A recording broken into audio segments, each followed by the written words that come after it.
Wis jan bocah iki wae. Kak Arel, saiki wis dina Minggu ora ndelok HP.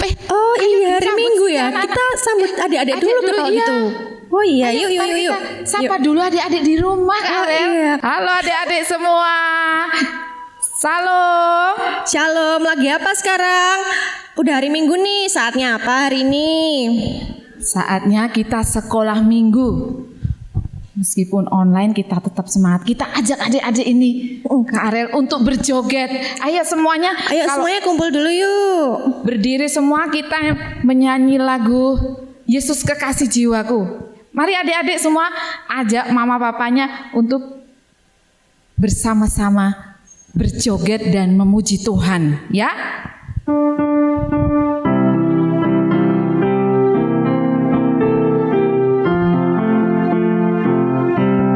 Yesus kekasih jiwaku, sungguh ku percaya padamu, karena kasih-Mu padaku, Kau tebus dosaku.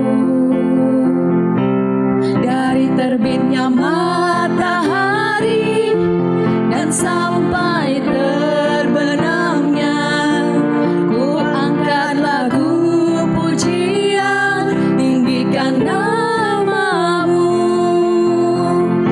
Dengan gendang ku puji dengan kecapi. Oh, ku bernyanyi haleluya, Yesus kekasihku. Yesus kekasih jiwaku, sungguh ku percaya padamu, karena kasih-Mu padaku, Kau tebus dosaku. Dari terbitnya matahari dan sampai terbenamnya, ku angkat lagu pujian, tinggikan nama-Mu. Dengan gendang ku puji dengan kecapi. Oh, ku bernyanyi haleluya, Yesus kekasihku. Nah, semuanya sudah bergerak, tentunya badannya sudah panas, seger ya, udah semakin semangat ya. udah nggak ngantuk lagi. Adik-adik, kita mau mengawali sekolah minggu ini, kita harus berdoa dulu ya, Kak Arel ya. Mari kita berdoa semuanya. Dilipat tangannya, kita siap-siap berdoa untuk mengucap syukur kepada Tuhan. Terima kasih Tuhan Yesus atas hari ini. Kami bisa memuji-muji nama-Mu. Selama seminggu ini Tuhan Yesus, Engkau pelihara, Engkau beri orang tua yang mengasihi kami. Engkau beri juga saudara-saudara yang masih memperhatikan kami.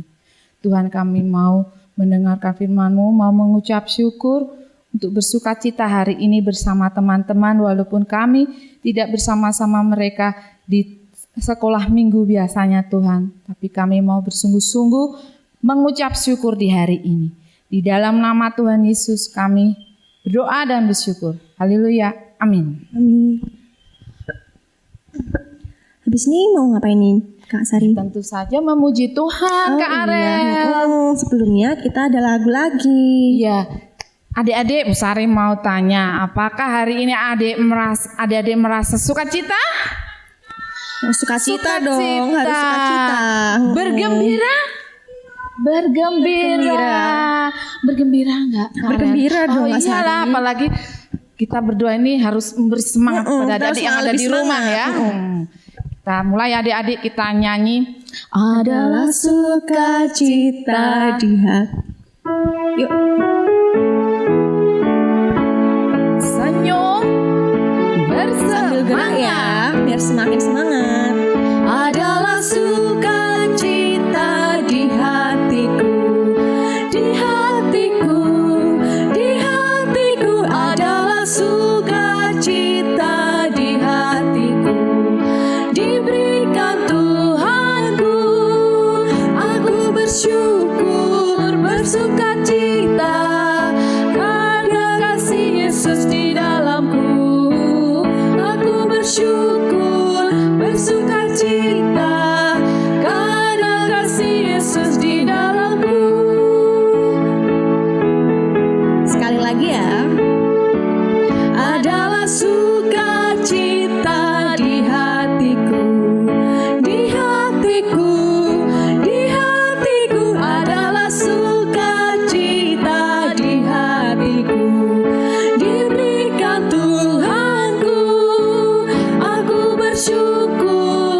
bersukacita, ada kasih Yesus di dalamku.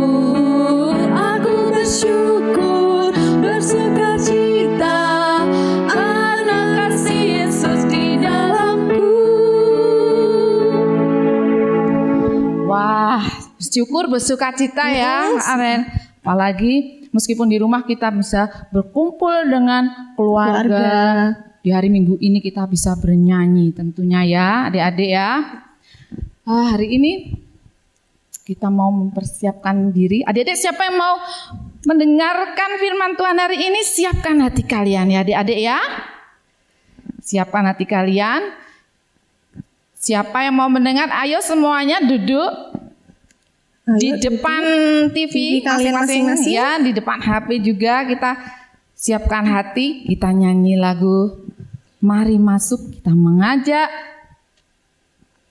menyiapkan hati kita untuk mendengarkan firman Tuhan.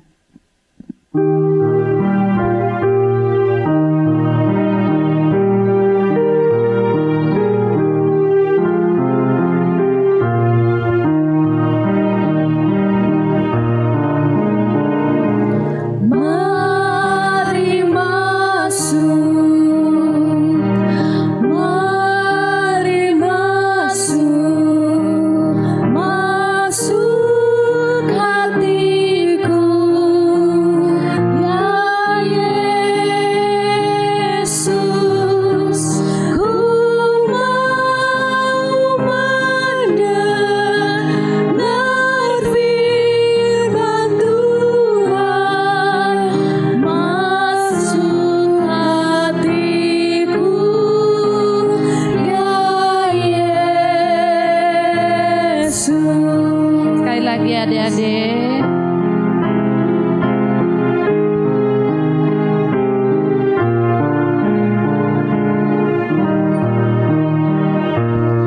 Mari masuk, mari masuk, masuk hatiku ya Yesus, ku mau mendengar firman Tuhan. Masuk hatiku ya Yesus.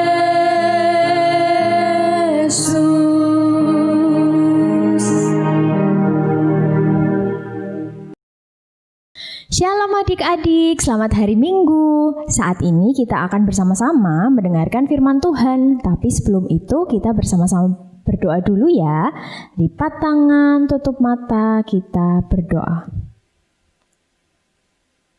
Tuhan Yesus, Allah kami yang baik, terima kasih untuk hari ini, terima kasih untuk nafas yang Tuhan berikan bagi kami, terima kasih kami sudah boleh berdoa, memuji Tuhan, dan tiba saatnya bagi kami saat ini untuk mendengarkan firman Tuhan. Tuhan tolong kami, Tuhan berkati hati dan pikiran kami, supaya setiap firman Tuhan yang kami dengarkan, kami dapat melakukannya dalam hidup kami. Terima kasih Tuhan, di dalam nama Tuhan Yesus kami berdoa. Amin. Alkitabnya sudah siap? Kalau yang belum siap, diambil dulu yuk. Ayo diambil dulu Alkitabnya. Semua yang sudah bisa baca, pegang Alkitabnya masing-masing. Kita buka dari Kisah Para Rasul 4 ayat 7 sampai 8. Kisah Para Rasul 4 ayat 7 sampai 8. Mama, papa, bapak, ibu di rumah boleh membantu adik-adik untuk membuka Alkitab ya kalau masih kesulitan. Kisah Para Rasul 4 ayat 7 sampai 8. Sudah ketemu semua?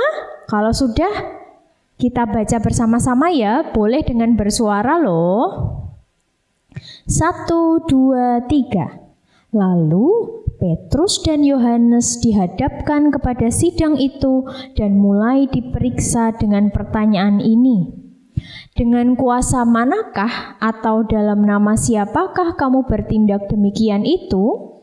Maka jawab Petrus penuh dengan Roh Kudus, ia berkata, "Hai pemimpin-pemimpin umat dan tua-tua, maka ketahuilah oleh kamu sekalian dan oleh seluruh umat Israel bahwa dalam nama Yesus Kristus orang Nazaret yang telah kamu salibkan, tetapi yang telah dibangkitkan Allah di antara orang mati, bahwa oleh karena Yesus itulah orang ini berdiri dengan sehat sekarang di depan kamu."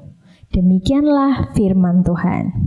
Kak Putri mau tanya nih, kan kalau sekolah di rumah kita pasti ada PR, mungkin ada yang sedang tes semester. Kalau misalnya ada banyak PR, ada banyak tugas dari guru, terus suatu kali mama papa tanya, "Dek, Nak, Kakak, tugas-tugasnya PR-nya sudah dikerjakan belum?" Padahal kita belum mengerjakan. Tapi kalau kita bilang belum mengerjakan, nanti mama papa marah. Tapi kalau kita bilang sudah mengerjakan, aman sih, tapi kan bohong. Kira-kira pilih yang mana? Mau berkata benar, jujur, atau bohong aja lah, yang penting gak dimarahin. Yang mana? Ayo yang mana? Ada loh 2 orang. Siapa ya? Ada Petrus dan Yohanes. Masih ingat kan cerita yang minggu lalu bersama dengan Kak Ninin? Kak Ninin cerita Petrus dan Yohanes menyembuhkan orang lumpuh.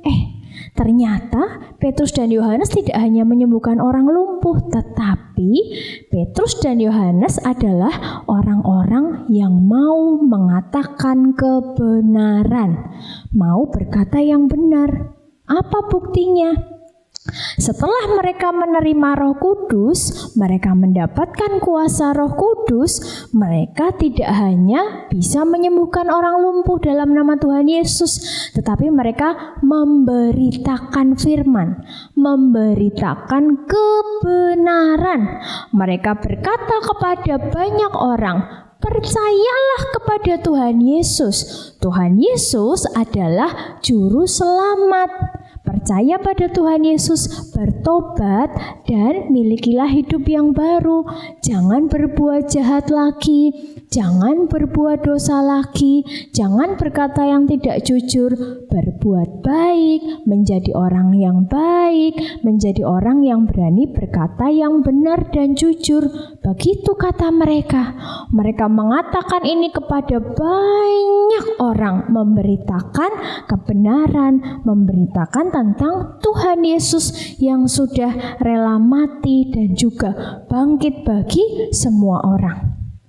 Semua orang yang mendengar mereka percaya pada Tuhan Yesus.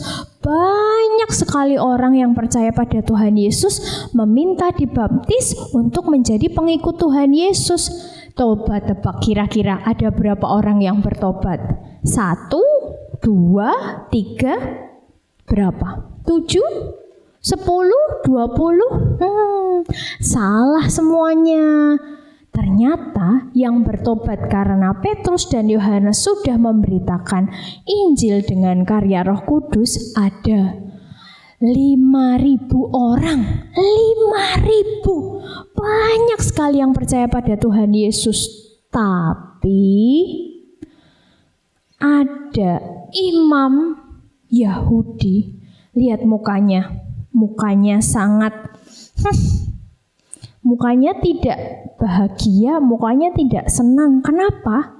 Karena imam ini tidak suka dengan Tuhan Yesus. Dia tidak percaya pada Tuhan Yesus. Aku tidak percaya pada Tuhan Yesus. Aku tidak mau bertobat, tidak mau menjadi orang yang lebih baik. Kenapa Petrus dan Yohanes justru memberitakan Tuhan Yesus? Maka imam ini kemudian memanggil siapa?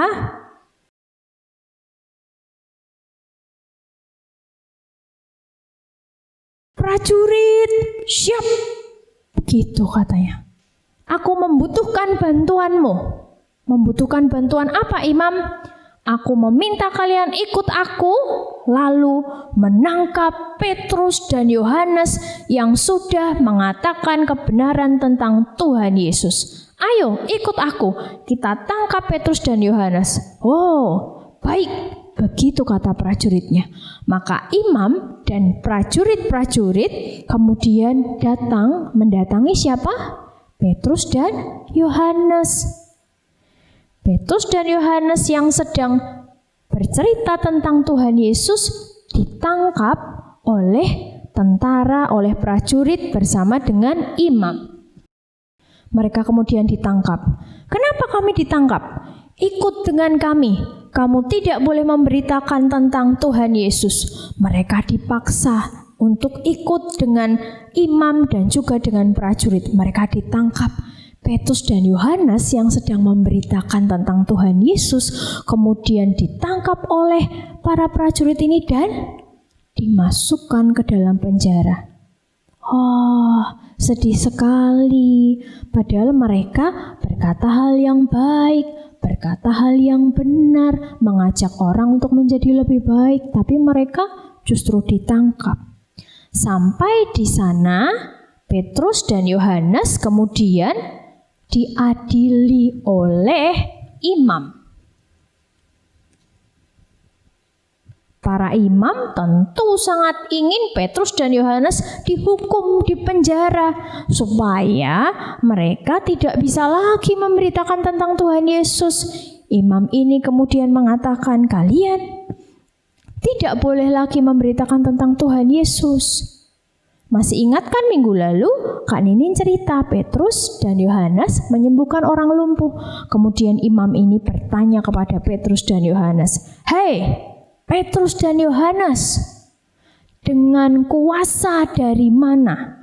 Dengan nama siapakah kalian bisa menyembuhkan orang lumpuh?" Begitu kata imam. Petrus dan Yohanes harus menjawab. Kalau mereka menjawab dengan kuasa Tuhan Yesus, mereka memang mengatakan hal yang benar.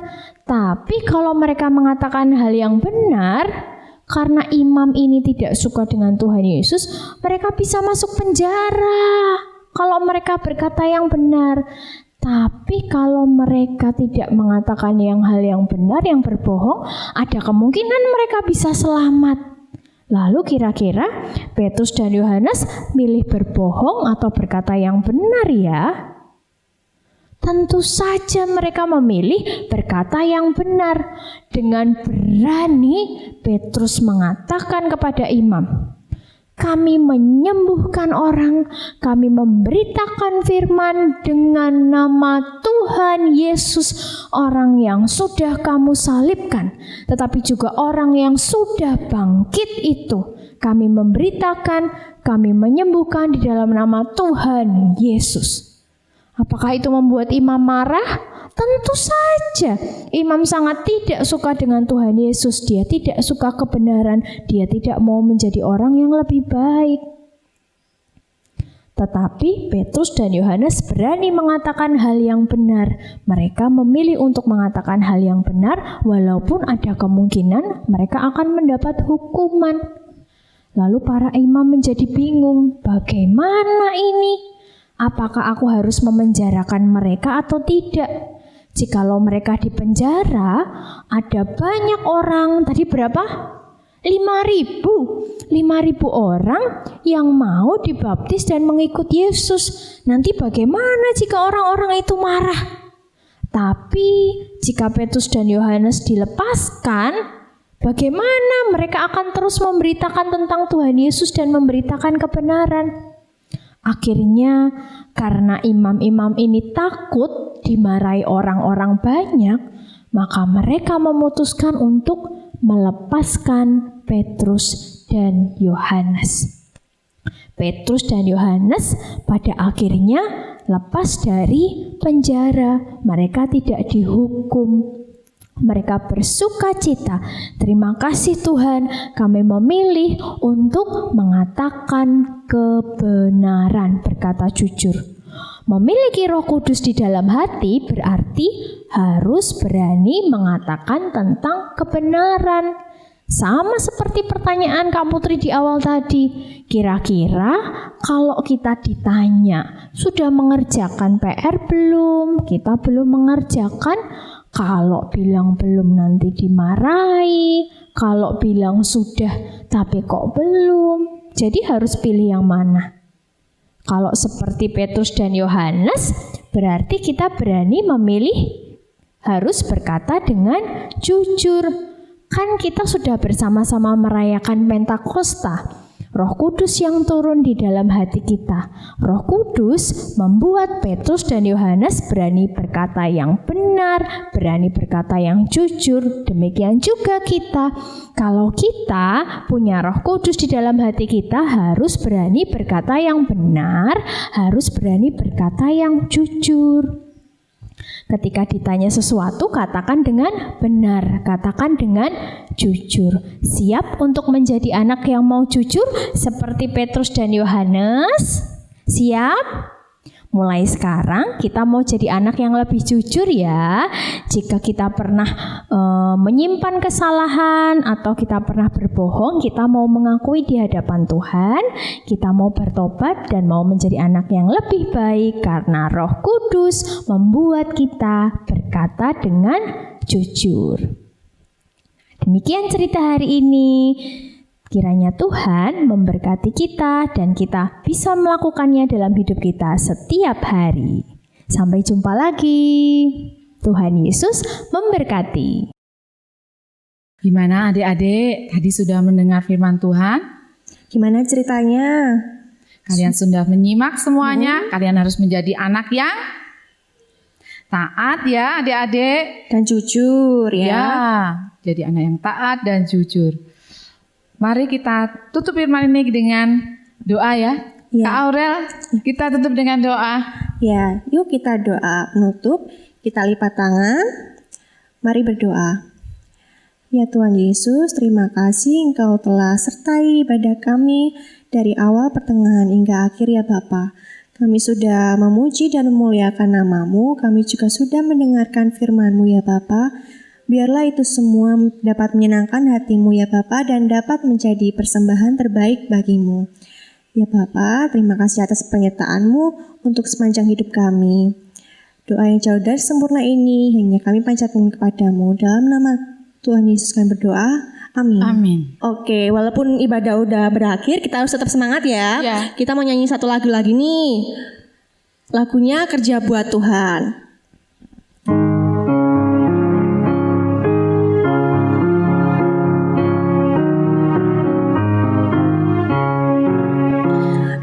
Kerja buat Tuhan selalu manis, biar pikul salib selalu manis.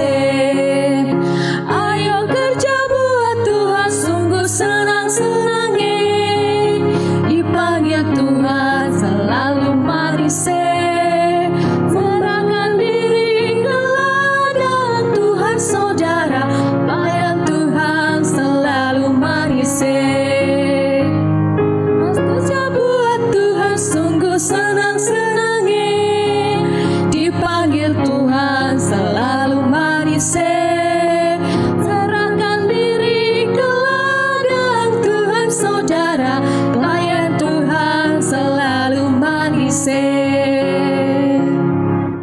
Adik-adik, kebaktian sudah selesai. Sampai jumpa lagi. Tuhan Yesus memberkati.